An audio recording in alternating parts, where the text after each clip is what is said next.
कुठले कधी एकदा आमरस खातो असं झाले. मला तर खूप आवडतं आमरस. मी 10, 15, 20 वाट्या अशा पचकन खाणार आहे. काय ग आजी लहान मुलीसारखं करते. नाही नाही, तू 5 वाट्या खा आणि मी 5 वाट्या खा. पोट भरायला नको का 5 वाट्याची? अरे तेवढ्यांदा आपटते आमरस असा सांडेल ना.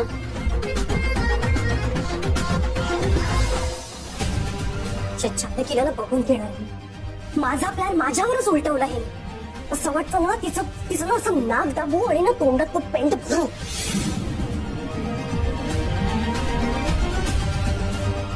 हाच आमरस सारंग भाऊजींना आवडणार आहे.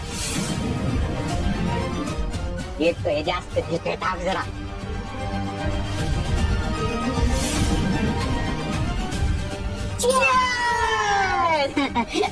आमरस का?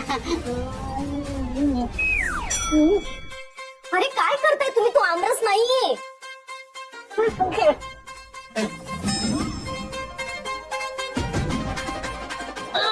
विचित्र लागते. आजी आजी हे घे, माझी वाटी पण तू खा. नको, आता मी मेले तरी आमरस खाणार. काय करते? काय होतंय? तिथं बाथरूम काय खायला घालती कोण?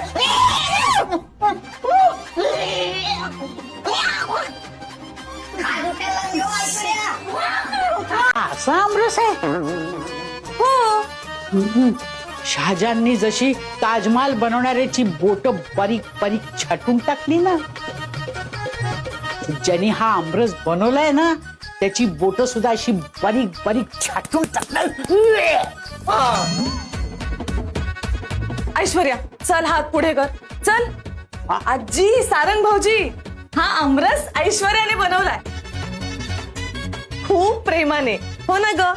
काय एवढा मोठा हात आहे तिचा. ऐश्वर्या, हा आमरस तुम्ही बनवलाय? हो तर सारंग भाऊजी, खास तुमच्यासाठी ऐश्वर्याने हा आमरस बनवलाय. आणि आजी, तुम्हाला तर माहितीये बनवा बनवीच्या गोष्टी तुमच्या गुंडीला कशा येतात. हो ना ऐश्वर्या? बस कर जानकी, खूप बोललीस तू. तुझे तमाशे आता बंद कर. एक मिनिट, हा सगळा तमाशा तू केलास? हा, मी नाही. सारंग भाऊजी, हा आमरस खाल्लात तुम्ही. अहो याचा वास तरी घेऊन बघा. आजी बघा, कसला वास येतो ह्यात. ह्यात भिंतीला लावायचा रंग आहे.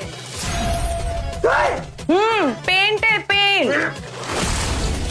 पेंट न पेंट खायला घातला आम्हाला. नाही आजी, फक्त तुम्हाला नाही, हा आमरस घरातल्या सगळ्यांसाठी होता. हो ना ऐश्वर्या? तुला काय वाटलं? तू घरातल्या सगळ्यांची फजिती करशील, माझी नाचक्की करशील. हो ना? पण तुला कळत नाहीये, हा तुझा खूप मोठा गैरसमज आहे. आजी, तुम्हाला ती गोष्ट माहितीये का मांजरीची? मांजर जी डोळे बंद करून दूध पिते. ती मांजर, तिला काय वाटतं, मी डोळे बंद करून दूध प्यायल्यानंतर मला कोणीच बघणार नाही. पण खरं तर तिला अख्खं जग बघत असतं, इतकी ती मूर्ख असते. त्या गोष्टीतली मूर्ख मांजर म्हणजे आपली ऐश्वर्या. हे बघ जानकी, तू बघ. तू तोंडावर कशी पडलीस ते बघ आधी. तुला काय वाटलं ग, तू अशा सगळ्या उचापात्या करशील आणि मला काहीच कळणार नाही? मला मगाशीच कळलं होतं तुझ्या डोक्यात काय चाललं. काहीतरी गडबड आहे. ते कधीपासून मला विचारत होते की आमरस कुठे, आमरस कुठे, कधी मिळणार. मी त्यांना म्हटलं थांबा जरा, धीर धरा, मी पटकन किचन मध्ये जाते आणि तुमच्यासाठी आमरस बनवून घेऊन येते. पण म्हटलं या वेळेस मी तुला यशस्वी होऊ देणार. माझं माझ्या घरावर आणि माझ्या घरातल्यांवर पूर्ण लक्ष आहे, हे तू लक्षात ठेव. हा ऐश्वर्या? आजी, सारंग भाऊजी, तुम्हाला त्रास होतोय, जा पहिलं तुम्ही गुळणा करा, चूळ भरून या, जेवायला वाढते. आणि यावेळेस मात्र खरा खुरा छान स्वादिष्ट आमरस देणार आहे तुम्हाला खायला. तू पण ये ग जेवायला. हो पण आमरस मात्र तुला खायला मिळणार नाहीये, हीच तुझी शिक्षा. आणि तरी तुला खावंसं वाटलंस तर तू बनवलेला रंगाचा आमरस खाऊ शकतेस हा पुरी सोबत, छान एन्जॉय करत. आणि पुन्हा जर असं केलंस ना तर ह्याच रंगाने तुझा चेहरा रंगवेल.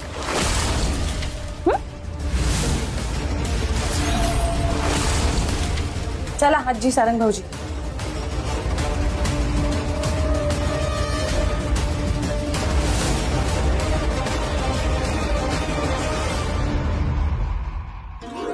विक्रांत कॉफी हो दे. हळूहळू गरम आहे. हो. मस्त आली कॉफी. आमरस, कारण आज जानकी वहिनी आपल्यासाठी आंबे पाठवतीये. मस्त. आ हा हा. तू फक्त एक काम कर, 3-4 फुलके जरा जास्त कर. म्हणजे गरम गरम फुलके आणि आंब्याचा रस. आपण शर्वरी, आपण ना खूप लकी आहे. रणदिव्यांच्या आंब्याचं जे झाड आहे ना, ते दरवर्षी काय गोड आणि रसाळ आंबा देतो ग. आपण यासाठी सुद्धा लकी आहोत की जानकी वहिनी न चुकता दरवर्षी आपल्याला पहिला आंबा पाठवतेच. हो ते आहे. 100 वर्ष आयुष्य आहे. गुलाब आला बहुतेक आंबे घेऊन. आला असेल. आंबे आण बाबा, आंबे.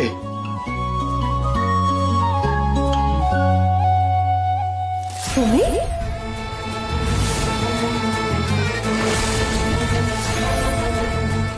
अचानक?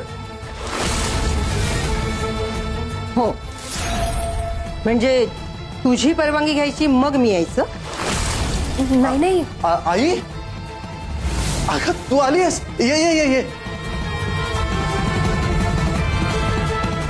बस ये. तुझी आई आलीये, जिला आठवड्याच्या आठवड्यात तू फोन करत नाही ना ती. विसरलं ना माझं बाळ मला? अगं नाही आई, असा कसा विसरेन तुला. नमस्कार करतो. हो, बायको आल्यावर सगळी मुलं आईला विसरतातच.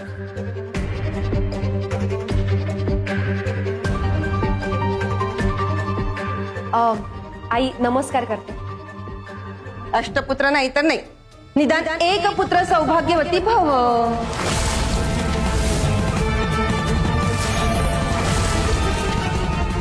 आई अगं आता 2 वर्षापूर्वी तर लग्न झालंय, होईलच ना. हो ना, मग या 2 वर्षात हिने सुनेची कर्तव्य निभावलीत कुठे? आत्ताच बघ ना, आल्या आल्या आया तुम्ही आलात का असं म्हणून स्वागत नाही केलं. तुम्ही अचानक असं म्हणाली ही. नाही नाही आई, ते तसं नव्हतं. कोणी आलं अचानक की आपण म्हणतो ना. आणि म्हणतो नाही, ना की बरोबर आहे, तुलाच तिची भाषा कळणार. मग तुझ्याच भाषेत तिला विचार, बाहेरून आलेल्या माणसाला पाणी विचारायची पद्धत आहे की नाही? अरे हो, बस. Sorry, aunty. जा जा जा, लवकर आण पाणी. अगं ये ये आई, बस बस बस. अगं ती पाणी आणेल, मस्त लोणी आणेल. बस बस बस. मस्त पैकी तू लोणी खा, तूप रोटी खा, मस्त अशी जाडजूड काय पाहिजे ते खा. लेकाच्या घरी आली असतो. पण जरा घरी याच्यानी कळवायचंच ना आई. नाही म्हणजे तू कळवलं असतंस, फोन वगैरे केला असतंस तर मी स्टेशनला घ्यायला आलो असतो ना. तू येणार म्हणून मग असं मस्त पंचपक्वान्न वगैरे केलं असतं. अरे बापरे, म्हणजे एरवी तांदळाच्या कण्यांवर जपतोस की काय तू? अचानकच यायचं होतं मला, बघायचं होतं इथे काय गोंधळ सुरू येते. हिच्या भावावर ऋषिकेशवर केस चालली होती ना, कळलं मला. नानासाहेब सापडले म्हणून थोडक्यात निभावलं. तुम्ही नाही सांगितलं तरी बाहेरून गोष्टी कळतात मला. नाही आई तसं नाही, मी सांगणारच होतो तुला. कधी सांगणार होतास? आई मेल्यावर? आई काय बोलतेस? आई मेल्यावर तिचा फोटो स्टेटसवर ठेवायचा, आय मिस यू असं लिहायचं. पण जिवंतपणी कधी विचारतोस तिला? साधा एक फोन करतोस? नाही आई, मी फोन करणारच होतो. हो, तू माझ्या पोटात आला तेव्हा फोन घेऊनच आला होतास का?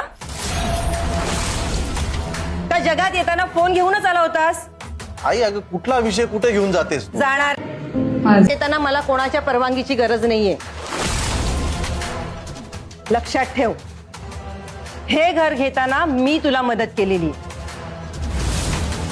त्यामुळे या घरात माझाही हक्क आहे. आणि तू माझा मुलगा आहेस, त्यामुळे माझा हक्क आहे म्हणजे आहे. 2 वर्षापूर्वी आलेली मुलगी न विचारता आलेली चालते तुला, आणि मी मात्र परवानगी घेऊन यायचं. अगं तसं नाही, घे पाणी. पाणी घे तू आधी. सांगतो, हे घे पाणी. हे काय, हे काय सुनबाई? पाणी. तांब्या भांड्याने पाणी द्यावं, सोबत गुळाचा खडा द्यावा, माहित नाही हिला? एवढ्या पाण्याने तहान भागणार आहे माझी? आईने शिकवलं नाही वाटतं तुला? बरं तू बस. तुझ्यासाठी ना अख्खा जारच घेऊन येतो पाण्याचा, पिंपच आणतो. तुला गुळाचा खडा पाहिजे ना, पण गुळाचा खडा नाही आई, गुळाची पावडर आहे ऑर्गॅनिक. चालेल का तुला? तूच खा. डोकं भिणभिणलंय माझं प्रवासात, मला थोडा आराम करायचा. आणि सुनबाई, माझी बॅग माझ्या रूम मध्ये ठेवायची.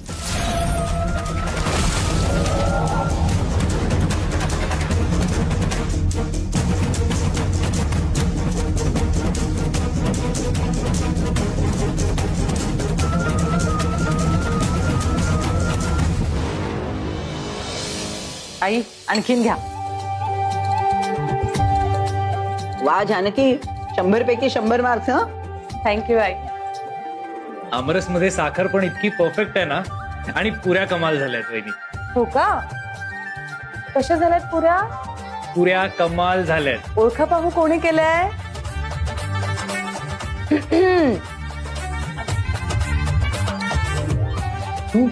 मीच केले. अगं बाई, हो का? अगदी ना वाटीनी केल्यासारख्या गोल झाल्यात, नाही करे? पकडलं यार. हो, मी म्हटलं होतं ना आई चोरी पकडतील.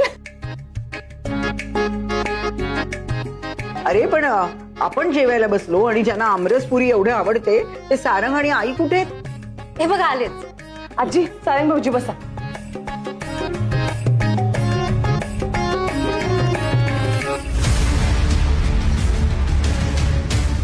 काय रे सारंग, आई कुठे होता? तुम्हाला आमरस खायचा नाहीये का? खायचं आहे ना.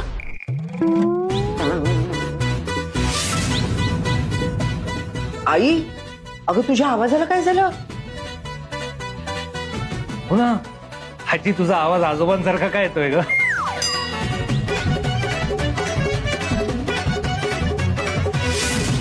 अरे तिचा आवाज जरा बसलाय दादा.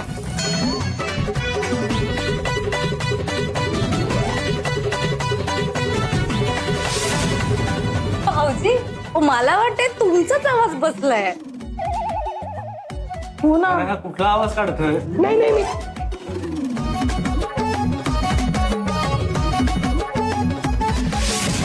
अरे मी काढत नाहीये, मी नेहमी सारखंच बोलतोय, पण असा आवाज काय येतोय? काय ग आजी? हो, आम्ही असंच म्हणतो. मी गाऊन दाखवू का? हो हो आजी, गा ना. सखी मंद झाल्या तारका. आजी. सख म्हणजे असू दे, मला गाऊ दे.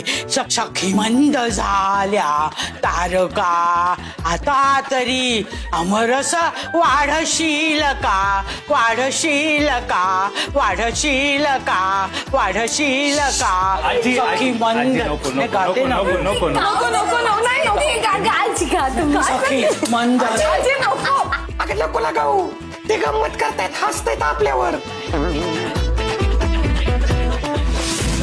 जुन्या टेप रेकॉर्डर मध्ये कॅसेट अडकल्यावर आवाज येतात ना, त्याचे का आवाज येत आहेत तुमचे? असे का सफल झाले आहेत आवाज? सौमित्र, दोघं मिळून नेहमीसारखी नौटंकी करत असतील. का? मी काय नाटकात काम? तर आज आपण चर्चा करणार आहोत उन्हाळ्यात आरोग्याची काळजी घ्या. उन्हाळा खूप वाढला आहे भरपूर पाणी प्या, उन्हाळी फळे खा, भाज्या खा आणि जास्त वेळ उन्हात फिरू नकात. तसेच योग्य कपडे घाला आणि डोक्याला टोपी किंवा स्कार्फने संरक्षण करा. भरपूर पाणी प्या. उन्हाळ्यात शरीराची पाण्याची कमतरता होऊ शकते, त्यामुळे दिवसभर पाणी प्यावे. उन्हाळी फळे आणि भाज्या, टरबूज, कलिंगड, टोमॅटो, काकडी यासारखी फळे आणि भाज्या उन्हाळ्यात शरीराला जास्त आवश्यक असलेली पोषक तत्वे पुरवतात. योग्य कपडे घाला. उन्हात फिरताना सैल आणि हलके कपडे घाला, जेणेकरून घाम चांगला निघू शकेल. आणि तेलकट आणि मसालेदार पदार्थ टाळा. उन्हाळ्यात मसालेदार पदार्थ खाऊ नयेत, कारण ते आपल्याला पचनास अपायकारक ठरू शकतात. चहा कॉफीचे सेवन मर्यादित प्रमाणात करा. मैदानी खेळ खेळण्यासाठी एक तर सकाळी किंवा संध्याकाळची वेळ निवडा. आणि नैसर्गिकरित्या म्हणजे नारळ पाणी, उसाचा रस, कोकम, सरबत यासारखे नैसर्गिक थंड होणारे पदार्थ घ्या. धन्यवाद.